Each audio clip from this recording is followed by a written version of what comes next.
تعارف قرآن کریم سے ہے، رمضان اور قرآن لازم و ملزوم ہے، تو خوب تلاوت کیجیے تاکہ اللہ رب العالمین اس رمضان کی برکت عطا فرمائے۔ بس آپ یہ دعا کریں کہ جب تک زندگی ہے تو تراویح اسی انداز میں ہر سال چلتی رہے۔ سبحان اللہ سبحان اللہ۔ مصعب میں انتہائی مبارکباد، آپ تشریف رکھیں، مبارکباد پیش کرتا ہوں کہ آج 30واں مصلی آپ کا ختم ہوگا۔ اللہ تعالیٰ ہمیں بھی یہ عظمتیں، یہ برکتیں عطا فرمائے۔ بہت بڑی فضیلت ہے قرآن سے جڑے رہنا، صاحب قرآن سے جڑے رہنا۔ ماہ نزول قرآن میں آج 30واں مصلی، یعنی 30 سال سے لگاتار تراویح کی سعادت حضرت مفتی محمد سہیل نظام جدید صاحب کو حاصل ہو رہی ہے۔ بہترین حافظ اور بہترین قاری قرآن ہیں آپ۔ ہم آغاز کرتے ہیں، جب بات ہوئی ہے تو پھر اسی موضوع سے آغاز کرتے ہیں۔ تلاوت قرآن کے حوالے سے بتائیے اس کی شرعی حیثیت، اس کی فضیلت، اور قرآن مجید فرقان حمید از خود کیا کہتا ہے کہ میری تلاوت کرنے کا کیا اجر ہے، مجھے ارشاد فرمائیں۔ بسم اللہ الرحمن الرحیم۔ پہلی بات تو یہ ہے کہ اگر اس کی شرعی حیثیت کی طرف ہم جاتے ہیں تو قرآن کریم خود فرماتا ہے کہ فقرؤ ما تیسر من القرآن، اور اسی آیت میں آگے ہی فرمایا کہ فقرؤ ما تیسر من، صحیح، یعنی قرآن کریم میں جو بھی تمہیں آسان لگے، جو تمہیں میسر ہو، اس کی تلاوت کیا کرو، اس کو پڑھا کرو۔ فقرؤ یہ پڑھنے کے معنی میں آتا ہے، تو اس کو پڑھا کرو، اس کی تلاوت کیا کرو۔ قرآن کریم میں دوسرے مقام پر ہے ورتل القرآن ترتیلا، کہ قرآن کو پڑھو، اور جب بھی پڑھو تو انتہائی ٹھہر کر پڑھو، جلدی کرتے ہوئے نہ پڑھو، کہ جلدی کرتے ہوئے پڑھنے میں ظاہر ہے کہ مخارج کا، تلفظ کا، ادائی کا، ان چیزوں کا خیال نہیں رہتا، اور بعض اوقات الفاظ کھائے جاتے ہیں۔ تو فرمایا کہ آرام سے ٹھہر کے قرآن کریم کی تلاوت کرو۔ ورتل القرآن ترتیلا، اب یہ تو پڑھنے کا حکم ہوا، ظاہر ہے کہ دونوں مقامات پر، یہاں پر آپ دیکھیں اقرؤ یعنی امر ہے، اور وہاں پر بھی رتل یہ بھی امر ہے، تو ظاہر ہے کہ اس کا کم از کم یہ ہوگا کہ قرآن کریم کی تلاوت جو ہے یہ ہمارے لیے کہیں نہ کہیں لازمی ہے۔ مثال کے طور پر ہم یعنی ہر نماز میں جو ہے وہ قرآن کریم کی تلاوت کرتے ہیں، سورہ فاتحہ پڑھتے ہیں اور لازماً پڑھتے ہیں۔ جو بھی میسر آتا ہے سورہ فاتحہ کے علاوہ جو بھی ہمیں آسان لگتا ہے وہ ہمیں پڑھنا ہوتا ہے، تو یہ ضروری، ہاں یہ ضروری ہے پڑھنا، ٹھیک ہے۔ اس کے علاوہ بھی گاہے بگاہے قرآن کریم کی تلاوت کرتے رہنا چاہیے، ٹھیک ہے نا، جب موقع ملے۔ جی، یعنی نماز میں جتنا پڑھا جاتا ہے اتنا پڑھنا تو آپ کے لیے یوں سمجھ لیں کہ فرض ہے کہ آپ اتنا سیکھیں، اور بہتر یہ ہے اور مسلمان ہونے کا تقاضا یہ ہے، اسلام کا تقاضا یہ ہے کہ آپ مکمل قرآن کریم پڑھنا سیکھیں، بالکل، تاکہ یہ آپ کو آنا چاہیے، اس کی تلاوت آپ کو آنی چاہیے۔ اچھا، اب اس طرف آ جائیں کہ قرآن کریم کی تلاوت کا یہ تو یعنی یوں سمجھ لیں کہ قرآن کریم کی تلاوت کا یعنی شرعی جو ہے معاملہ وہ کیا ہے، یعنی لازمی ہے کیا ہے، تو یہ ہم نے آپ کی خدمت میں عرض کیا کہ کم از کم اتنا تو لازمی ہے جتنا نماز میں پڑھا جاتا ہے، فرض ہے، یہ تو فرض ہے آپ کے پاس، چھوڑنا ہی نہیں ہے، بالکل۔ اس کے علاوہ بھی آپ کو جو ہے وہ اور بھی پڑھنا چاہیے۔ اس کا مطلب ہرگز یہ نہیں کہ قرآن کریم کو آپ بس اتنا سیکھ لیں کہ بس تھوڑا سا پڑھ لیں، اس کا مطلب یہ نہیں ہے، یہ ہے کہ یہ تو لازمی ہے، فرض ہے، اس کے علاوہ بھی آپ کو قرآن کریم پڑھنا آنا چاہیے۔ قرآن کریم کی تلاوت نہیں آتی تو کیا آتا ہے؟ ایک بات کہنا چاہوں گا، جس طرح یہ پاکٹ قرآن آپ ساتھ لیے، ہمیشہ ٹریول میں بھی ہر جگہ آپ کے ساتھ ہوتا ہے، آپ کھول لیتے ہیں ہمیشہ، ایسی ہم انسپریشن ہمارے لیے علامہ شاہ احمد نورانی صاحب، ان کی ایک پاکٹ میں ہمیشہ یہ پاکٹ قرآن رہتا تھا، جب سفر حضر جب موقع ملتا تھا وہ قرآن کھول کے پڑھنا شروع کرتا، یہ بھی ایک دعوت ہے۔ تو مطلب یہ کہ مسلمان ہونے کے باوجود قرآن نہیں پڑھنا آتا تو پھر کیا آئے گا بھائی؟ صحیح بات۔ تو یہاں پر میں آپ کو کہوں کہ یہ پاکٹ قرآن کریم یہ تو ظاہر ہے کہ حفاظ عام طور پر رکھتے ہیں، لیکن آج کل تو بہت آسانی ہے نا، ایپس آ چکی ہیں، موبائل میں آپ ایپس کھولیں، کوئی بھی ایپ کھولیں، قرآن کریم کو آپ پڑھ سکتے ہیں۔ تو آپ یعنی اپنی ایپ لگا لیں آپ موبائل میں، اس کو اپنے پاس رکھیں، جب بھی گاہے بگاہے دل کرے قرآن کریم کی تلاوت کریں۔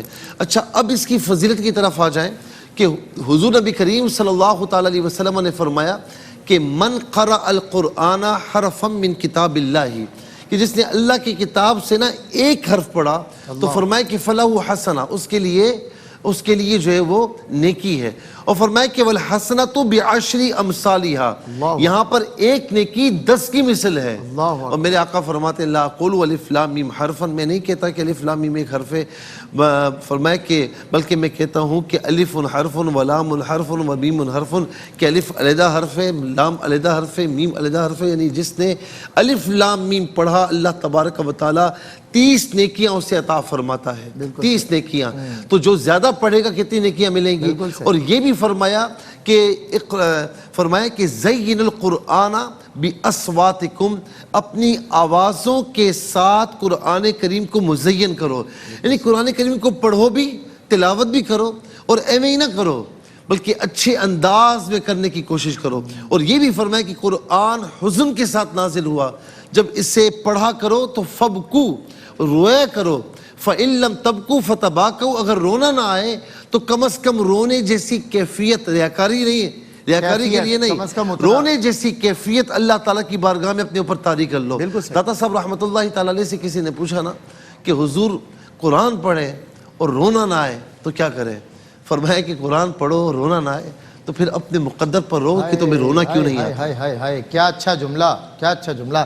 میں مفتی حسن عبید نیازی صاحب، قرآن کی تلاوت سے متعلق آپ نے ارشاد فرمایا اور کیا خوبصورت جملے پر اختتام ہوا۔ داتا صاحب فرماتے ہیں کہ قرآن پڑھو اور تمہیں رونا نہ آئے تو اپنے مقدر پہ تو رو لو کہ تمہیں قرآن پڑھ کے رونا خشیت نہیں ہوتی۔ اچھا، قرآن سیکھنے اور سکھانے کے معاملات میں شرعی طور پہ رہنمائی کریں ہماری، قرآن کیا کہہ رہا ہے، حدیث کیا کہہ رہا ہے؟ بسم اللہ الرحمن الرحیم، صلی اللہ علیہ حبیب محمد وعلی آلہ وصحبہ وبارک وسلم۔ جس طرح قرآن مجید، فرقان حمید، برہان رشید کی تلاوت کی اہمیت ہے، اسی طرح قرآن کے سیکھنے کی اہمیت ہے، اسی طرح سکھانے کی اہمیت ہے، اسی طرح اسے سمجھنے کی، غور و فکر کرنے کی، تدبر کی اہمیت ہے۔ بلکہ دیکھا جائے تو قرآن مجید، فرقان حمید کا اصل مقصد کیا ہے؟ نزول کا۔ نزول کا مقصد ہی یہ ہے کہ بندے اس پر عمل کریں۔ تو عمل تبھی کریں گے جب اسے سیکھیں گے، اسے سمجھیں گے تو ہی عمل کر پائیں گے، ورنہ تو عمل ممکن ہی نہیں ہے۔ بغیر سیکھے، بغیر سمجھے تو بندہ عمل ہی نہیں کر سکتا۔ لیکن قرآن مجید فرقان حمید میں اللہ تبارک و تعالی نے فرمایا فَلَا يَتَدَبَّرُونَ الْقُرْآنَ أَمْ عَلَىٰ قُلُوبٍ أَقْفَالُهَا، کیا یہ قرآن میں غور و خوض نہیں کرتے، تدبر نہیں کرتے کہ ان کے دلوں پہ تالے پڑے ہیں؟ یعنی خود اللہ نے یہ بات فرمائی، اور اگر کوئی قرآن میں تدبر نہیں کرتا تو اسے تعبیر یوں کیا جا رہا ہے کہ گویا ان کے دلوں پہ تالے پڑے ہوئے ہیں، کہ جو قرآن کی ہدایت موجود ہونے کے باوجود اسے پڑھتے نہیں ہیں، اسے سمجھتے نہیں ہیں، اسے سمجھنے کی کوشش نہیں کرتے، تدبر نہیں کرتے، تو وہ گویا ایسے ہیں جیسے ان کے دلوں پہ تالے لگے ہوئے ہیں۔ تو جس دل پہ تالا لگا ہوا ہو تو اس دل کے اندر تو نہ رحمت جا سکتی ہے، نہ کوئی خیر کی بات جا سکتی ہے، نہ نور اس کے اندر جانا ہے، اس دل کا کھانا خراب ہی ہونا ہے۔ تو جب اندر کا کھانا خراب ہے تو باہر بھی کھانا خراب ہی ہونا ہے، اس کے اثرات بھی باہر ظاہر ہوتے ہیں۔ اللہ تبارک و تعالیٰ نے سورہ صاد میں ارشاد فرمایا کتاب انزلناہ الیک مبارک لیدبروا آیاتہ ولیتذکر اولو الالباب۔ پیارے، یہ برکت والی کتاب ہم نے نازل فرمائی ہے تمہاری طرف تاکہ یہ اس کی آیات میں غور و خوض کریں، تدبر کریں اور عقل والے اس سے نصیحت حاصل کریں۔ تو خود قرآن اپنا مقصد بیان کر رہا ہے کہ قرآن کے نزول کا مقصد کیا ہے۔ قرآن کے نزول کا مقصد ہے تاکہ اس کی آیات میں تدبر کریں۔ تو اب آیات میں جب تدبر کرنا ہے، عقل والوں نے اس سے نصیحت حاصل کرنی ہے، یہ برکت والی کتاب، اس کے نزول کا مقصد ہی یہ ہے، تو پھر آپ اسی سے اندازہ لگا لیں کہ اسے سیکھنا کتنا ضروری ہے، اسے سکھانا کتنا ضروری ہے، اسے سمجھنا کتنا ضروری ہے۔ تو سیکھنا، سکھانا، سمجھنا یہ قرآن کے حقوق میں سے ایک بہت بڑا حق ہے۔ قرآن کے ہم پر جو حقوق ہیں، جس طرح تلاوت کلام مجید ہم پہ قرآن کا حق ہے، اسی طرح قرآن میں تفکر اور تدبر کرنا یہ بھی ہم پر قرآن کا حق ہے۔ اسے سیکھنا، سکھانا یہ بھی ہم پہ قرآن کا حق ہے۔ حضور جان عالم صلی اللہ تعالی علیہ وآلہ وسلم نے ارشاد فرمایا خیرکم من تعلم القرآن وعلمہ، تم میں سب سے اچھا وہ ہے جو قرآن سیکھے اور سکھائے۔ دوسری جگہ فرمایا ان افضلکم من تعلم القرآن وعلمہ، تم میں سب سے افضل وہ ہے، بے شک تم میں سب سے افضل وہ ہے جو قرآن سیکھے اور سکھائے۔ ایک مقام پر حضور جان علیہ السلام نے فرمایا مجتمع قوم فی بیت من بیوت اللہ یتلون کتابہ ویتدارسونہ بینہم الا نزلت علیہم السکینہ وغشیتہم الرحمہ وحفتہم الملائکہ وذکرہم اللہ فی من عندہ، کہ جو بندے بھی اللہ کے گھروں میں سے کسی گھر میں بیٹھ کر اللہ کے کلام کی تلاوت کرتے ہیں اور اس کا تدارس کرتے ہیں، یعنی اسے